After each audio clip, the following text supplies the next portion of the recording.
10월 넷째 주일입니다. 오늘은 기독교의 가장 기본이 되는 근본이 되는 거죠. 예수에 대한 이야기를 좀 해볼까 합니다. 더불어서 기독론에 대한 이야기도 조금 해보려는 생각입니다. 복음서에 나오는 예수의 모습, 우리가 보통 공관복음, 마태, 마가, 누가, 그리고 마지막 복음 하나, 요한복음까지 이렇게 포함해서 4복음서를 가지고 예수의 삶이 어땠을 것이다 라고 생각해 보죠. 근데 이게 조금씩 복음서마다 내용도 좀 다르죠, 이렇게.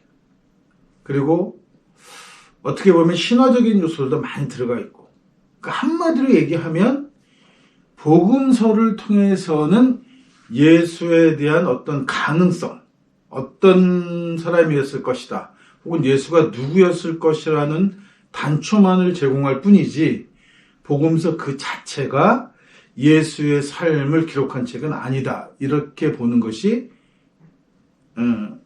서양 신학자들의 견해입니다.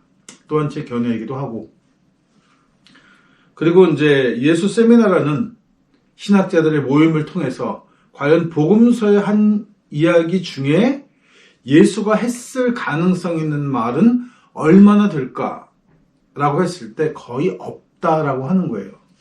그러면 이 얘기는 뭐냐 하면, 복음서에서 예수가 했다라고 주장되는 말들은 복음서가 쓰여진 당시, 즉 빨라야 예수가 죽고 한 5, 60년 지난 후에, 아니면은 거의 한 2, 300년이 지나서 쓰여진 책들이 예수에 대해서 이렇게 얘기하고 있다, 예수가 이렇게 얘기했을 것이다 라고 이야기하는 거지, 실제로 복음서에는 예수가 했던 이야기, 역사적인 예수가 살아서 제자들에게 했던 이야기는 거의 없다고 보는 거예요. 원형은 조금씩 남아있을지 모르겠지만 그 내용 자체가 이미 각색이 되어 있는 거죠, 기독론으로. 더군다나 예수에 대한 이야기들이 좀 더 다양한 이야기들이 많이 있을 것 같은데 4세기 이전의 기독교 문헌들은 거의 존재하지 않습니다. 이게 황제가 기독교 관련 문서들을 전부 소각했기 때문이죠. 그리고 설령 발견된다고 해도 예수에 대한 이야기는 이미 기독론으로 그 구체적인 설명을 하고 있어요. 이미 기독론화되어 있다는 거죠. 그럴 수밖에 없는 게 바울이 굉장히 빠른 시기에 활동을 시작했기 때문입니다. 예수에게는 제자들이 있었어요. 제자들이 있었다고 복음서가 기록하죠. 그 제자들 중에 일부는 유대 독립운동을 하던 그 무장투쟁을 하던 세력이었고, 또 하나는 종교개혁가로서 랍비로서의 예수를 따르던 무리, 이렇게 두 무리가 있었다라고 보여져요, 성서 안에서. 이렇게 보이는 이유가 여러 예수의 이야기들을 한데 끌어모았기 때문이에요. 예수라는 단어는, 예수라는 이름은 뭐라고 설명할 수 있을까? 이게 구원, 여호수아라고 하는 말과 같은, 어원이 같은 뜻인데 구원하다라는 의미를 갖고 있어요. 그러니까 유대인들이 역사적으로 내내 어려운 생활을 겪으면서 식민지 생활을 하면서 언젠가는 우리는 독립을 할 거야라는 희망의 이름이 예수라는 거죠. 독립, 해방, 이런 의미가 들어있는 거죠, 이름 자체에. 그리고 실제로 유대 역사에서 다양한 인물들이 독립운동을 합니다. 또 종교개혁운동도 해요. 당시 유대교는 성전 중심의 사제들과 그 다음에 바리사이라고 부르는 율법학자들과, 그리고 성서에는 잘 나와 있지 않지만 작은 공동체를 유지하고 자기의 가르침을, 뜻을 펼쳤던 랍비들의 공동체가 혼용되어 있던 시절이에요. 그러니까 우리가 생각하듯이 성전을 중심으로 엄청난 유대교가 있을 것처럼 생각하는데 사실은 그렇지 않았다는 거예요. 성전은 무슨 역할을 했냐 하면 1년에 몇 번 있는 행사들, 절기 때 행사들에 가서 번제를 드릴 때는 성전을 이용했지만 실제로 성전 사제들이 유대교를 움직이는 핵심은 아니었어요. 그럼에도 불구하고 사람들에게는, 일반 사람들에게는 유대교 하면 성전 종교를 생각한단 말이죠. 거기에 뭐 있는지 없는지는 모르지만 뭐 언약궤가 있었다고도 하고, 글자 간에 뭐 십계명도 들어있고, 아론의 쌍난 지팡이도 들어있고, 뭐 이런 만나도 들어있고, 이러면서 유대교의 그 역사적인 물건들이 들어있는 그런 것처럼, 그래서 지성소에 들어가면 사람이 다치거나 죽을 수 있는 것처럼 그렇게 포장되어서 성전 종교로 유지가 되어 왔죠. 권력이 막강했습니다. 이게 그 유대 정치인들하고 이렇게 암묵적으로 협의를 이루어지면서 사실 유대교가 굉장히 많은 재산을 갖고 있던 종교단체예요. 이런 형태가 당시 유대교뿐만이 아니라 로마 종교 역시도 신전 중심의 종교를 하면서 신전이 굉장한 부자들이에요. 이게 가톨릭으로 넘어오면서 가톨릭도 굉장히 부자 종교가 되고 수도원을 만들고 수도원 지역 인근의 땅을 차지하고 농노도를 부리면서 굉장히 부유한 종교가 됐단 말이죠. 부유하게 되면 당연히 부패하는 거죠. 그래서 유대교는 끊임없이 개혁을 하려고 하는 시도들이 있었습니다. 그 중에 하나가 예수라는 이름으로 이루어졌던 사건, 성전 정화 사건이라는 거죠. 내 집은 기도하는 집이다. 내 집은 하나님의 집이고 하나님의 집은 기도하는 집이다. 장사치에 소굴로 만들지 마라. 이러면서 성전 상인들을 내어 쫓는 예수의 모습이 나오고, 유대교인들은 사실 그것 때문에, 성전 사제들은 그 사건 때문에 예수를 집중적으로 미워하게 되고 처치해야겠다라는 생각을 하게 됐다. 이렇게 만들었단 말이죠. 기록을 그렇게 한 거예요, 복음서에. 당시 성전은 번제를 드리는 장소였습니다. 그러니까 살아있는 짐승을 태우는 거예요. 태워서 제물을 드리는 건데, 이게 아브라함에게 야훼가 아들을 바치라고 하죠. 인신공양인데 당시 그 지역 종교로서는 굉장히 흔했던 일이에요. 그래서 아들을 드리러 가죠, 이삭을. 근데 하나님이 도중에 뭐 산양을 하나 준비해서 아들 드리지 말고 뭐 양 드려라, 뭐 이렇게 해서 시작됐다라고 하는 얘기가 있어요. 근데 어쨌든 간에 그 지역 종교의 특징이 뭐냐면 번제예요. 무언가를 태워서 그 연기를 하늘로 올려보내면 신이 그 고기 타는 냄새를 맡고 죄를 용서해 주기도 하고, 뭐 축복을 하기도 하고, 때로는 뭐 다른 종교에서는 계시를 하기도 하고, 신명이 내리기도 하고, 뭐 이런 것들을 하기 위한 조건으로 태워서 이제 짐승을 들었단 말이죠. 그러다 보니까 태우려는 짐승은 좋아야 되죠. 상품적 질이 굉장히 높아야 됐단 말이에요. 근데 이게 당시 그 지역 상황이라는 게 교통편이 뭐 썩 좋은 것도 아니고 운송재단이 잘 발달된 것도 아니니까 굉장히 오랜 기간 자기가 살던 지역에서부터 양이나 뭐 이런 것들을 가지고 데려오게 되면 오는 도중에 병들어 죽을 수도 있고 여러 가지 문제가 발생하는 거예요. 그러니까 성전에 왔을 때 정말 좋은 제물이다라는 느낌을 주지 못하는 거죠. 그런 문제들이 있었단 말이에요. 그걸 이용해서 성전이 장사를 시작하는 거예요. 가까운 곳에 농장을 두고 양, 염소 뭐 이런 것들을 키워가지고 그 중에서 상태 좋은 거를 파는 거예요. 비싼 가격에. 그러니까 처음에는 그렇게 시작한 건데 시간이 지나니까 거기서 파는 상품이 아니면, 그 양이 아니면, 지정된 업체에서 사온 양이 아니면 제물로 안 받게 되는 경향이 있는 겁니다. 이렇게 하니까 울며 겨자 먹기 전부터 비싼 가격을 주고 양을 사야 하는데, 그 양을 살 때 필요한 돈, 화폐, 이 화폐를 일본 화폐는 안 받아요. 성전에서 꼭 그거는 성전 화폐로만 살 수 있게 하니까 환전을 해야 하는 거예요. 내가 갖고 있는 돈으로, 로마 돈이 됐든 뭐 유대 왕조가 발행한 돈이 됐든 뭐 어디 돈이 됐든 간에 그 돈을, 화폐를 가져오면 그 화폐는 성전 화폐로 교환을 해야 해요. 그 교환하는 과정에서 또 한 번 돈을 챙기는 거예요. 환전 수수료를 받아 챙기는 거죠, 성전에서.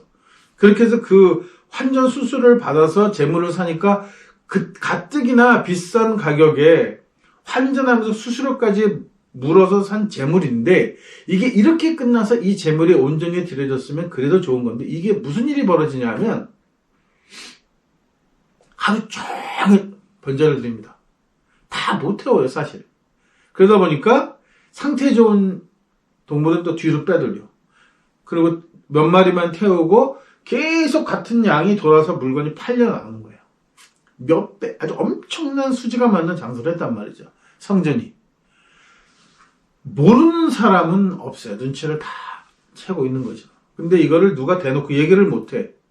얘기했다 괜히 저주받을까봐. 당시에는 또 종교가 국교의 형태를 띠게 되면 어떤 일이 벌어지냐면 얘네들이 법을 장악하는 거예요. 요새 우리 현실 정치도 너무 잘 보는 거잖아요. 검사나부랭이들이 정권을 잡으니까 법을 지대로 만들어 주물러. 판사들까지 합세해가지고 뭐 있는 죄는 감춰주고 없는 죄까지 만들어서 사람을 괴롭힌단 말이에요. 더군다나 한국은 내내로 공안정국이었기 때문에 반공 이데올로기를 앞세우면서 그냥 마음에 안 들면 간첩으로 몰면 사형도 시켰어요. 그렇게 무고한 국민을 억울하게 죄를 지어서 사형을 시켰던 판사가 나중에 법사위원장까지 하는 아주 기기묘묘한 일이 벌어지는 건 말이에요. 그 일이 똑같은 일이 당시 유대도 있었던 거예요. 그러니까 감히 대놓고 거기다 대고 이거 잘못이야라고 얘기를 못하는 거죠. 그거를 한 사람이 있었는데 그게 예수였다는 거예요. 그러니까 이 예수는 종교적인 분야에서 뭔가 개혁을 꿈꿨던 예수일 가능성이 있습니다. 그런 예수가 있었고 그 다음에 로마의 십자가 형부를 받았던 정치적인 행보를 보였던 유대 독립운동을 위해서 자신을 희생했던 예수가 있었고 그러니까 결국 예수는 한 명의 예수가 종교개혁도 하고 유대 독립운동도 하고 순회 공연 다니면서 연설도 하고 병자도 고치고 이 모든 걸 다 했던 게 아니라 유대 독립운동을 하던 예수라는 이름을 가진 독립투사 종교개혁을 하고자 했던 예수라는 이름을 가진 종교개혁가 순회 연설을 하면서 사람들을 계모시켰던 계몽가 예수 또는 능력을 갖고 있어서 병을 고쳐였던 어떤 그 의사와 같은 혹은 그 영적인 뭔가 재능을 갖고 있었던 그런 예수 이렇게 다양한 예수의 형태들이 예수라는 이름으로 사람들에게는 누군가가 중요하지 않아 그런 일을 하는 사람을 우리는 예수라고 불러 성각자야 굉장히 좋은 랍비야 이런 개념의 인물들을 한데 모아서 복음서 안에 하나의 예수를 만들었다는 거죠. 그러니까 사실 예수를 따르는 무리 중에 유대 독립운동하는 무장 세력도 있었다. 종교개혁과 따르는 제자들이 있었다. 이렇게 보기보다는 각기 각각 다른 형태를 가진 제자 그룹이 존재했다는 거예요. 이게 왜 한 곳에서 모이냐 하면 유대인 특성상 회당에서 모이기 때문입니다. 그러니까 회당 중심으로 이런 정형상을 가진 사람들이 시대가 하수상하다 보니까 그리고 90년 좀 넘어가면 유대가 완전히 예루살렘이 털리면서 로마한테 멸망하게 된단 말이에요. 그러면서 유대인들은 흩어져 나가고 유대인들의 중심적인 역할로 회당이 작용을 하게 돼요. 이 회당이 어떤 개념인가 하면 미국에 이민 갔던 분들 혹은 유학 갔던 사람들은 다 공감하는 부분이죠. 미국 가면 한인교회를 나가요. 한인교회가 한국인 모임의 센터 역할을 하기도 하고 뭐 처음에 왔을 때 어려운 일도 도와주기도 하고 거기서 사기도 당하기도 하고 어쨌든 간에 한국 커뮤니티 역할을 한국 교회가 했죠. 그러니까 여기서 불교 신자든 한국에서는 뭐 다른 거를 믿든 가톨릭 신자든 뭐 아무 상관없이 결국은 미국에 유학 가면 혹은 이민 가면 한인교회에서 우선 출석해서 거기서부터 활동하는 것을 해요. 또 한국인이 왔는데 그거 안 하면 또 가만두질 않아요. 어떻게든 뭐 교회 나오라고 난리가 나거든요. 안 나오면 불이익 주고 뭐 이러면서 결국은 그게 그런 역할과 똑같은 역할을 하는 것이 당시 유대 회당이라는 거예요. 그러니까 거기에 별별 사상을 가진 사람들이 다 모이게 되는 거죠. 그 중에는 그런 개혁적인 성향을 가진 혹은 유대 독립운동을 하는 사람들까지 다 모여서 하나의 공동체를 형성하고 있었다 하는 거예요. 그게 우리가 말하는 초대 교회의 모습이에요. 예수를 기독론으로 따라서 그거를 우리를 구세주로 믿어서 그 사람들이 따로 모였던 게 아니라 유대 회당에 그렇게 모여 있었던 거예요. 그리고 유대 성전 유대교가 건재했을 때까지만 해도 바울 같은 인물한테 돈을 주고 약간 이단적 성향을 가진 사람들을 그 인민 재판을 하게 됐단 말이에요. 이게 로마법으로는 불법이에요. 식민지가 된 후부터는. 그럼에도 불구하고 암암리에 돌로 때려 죽이는 형벌이 유지되고 있었고, 그 돌로 때려 죽일 때 이 사람을 죽여도 좋다 안 좋다고 판단하는 사람이 한 명 꼭 있어야 했고, 그 주로 바리사이들이 그 역할을 맡았고, 그래서 인민재판을 할 때 사람들이 옷을 모아서 앞에다 두는 사람, 옷을 지키고 있는 사람이 판관 역할을 하는 겁니다. 그걸 바울이 했던 거죠, 사울이. 그러다가 바울이 이 공동체에서 새로운 걸 보게 돼요. 왜? 이제 로마가 완전히 로마에 의해서 유대가 완전히 거덜나는 상태가 되고, 이 디아스포라가 돼서 로마 지역에 가게 되니까 로마에서 또 밀려난 사람들까지, 로마인들까지 유대 회당을 기웃기웃거리면서 이게 하나의 커뮤니티가 되면서 여기서 돈이 움직이기 시작하는 거예요. 그래서 이때 바울이 그 예수를 한데 모아서 희생제물, 원죄라는 개념을 끌어들여서 아담이라는 한 사람으로부터 죄가 들어왔으니까 예수라는 한 사람으로 모든 죄를 사할 수 있다는 기가 막힌 기독론을 만들어가지고 그걸로 회당에 있는 사람들을 유혹하기 시작하는 거예요. 그렇게 해서 결국 자기가 내가 이 좋은 생각을 전하러 선교 여행을 다녀야 되는데 니네가 나를 좀 지원해 줘야 돼. 그렇게 해서 유대 성전으로 받던 지원금, 그게 끊어지고 나서 이제 유대 회당 공동체들에서 돈을 받고 움직이고, 그것이 나중에 유대 회당과는 완전히 결별해서 나오면서 교회 형태를 띠게 된다. 이게 초대 교회의 모습인 거죠. 그리고 여기서부터 이렇게 어설픈 교리로, 기독론이라고 하는 어설픈 걸로 묶어놨기 때문에 굉장히 지역마다 다양한 형태의 예수에 대한 고백이 있었단 말이에요. 한 가지가 아니에요.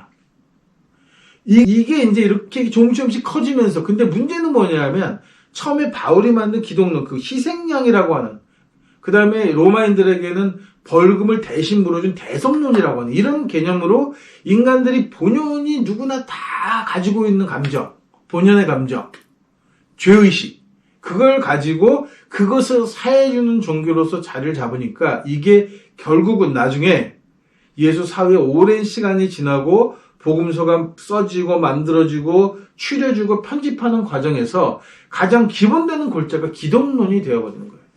역사적인 예수도 사라지고. 왜냐하면 로마 눈치를 봐야 하니까.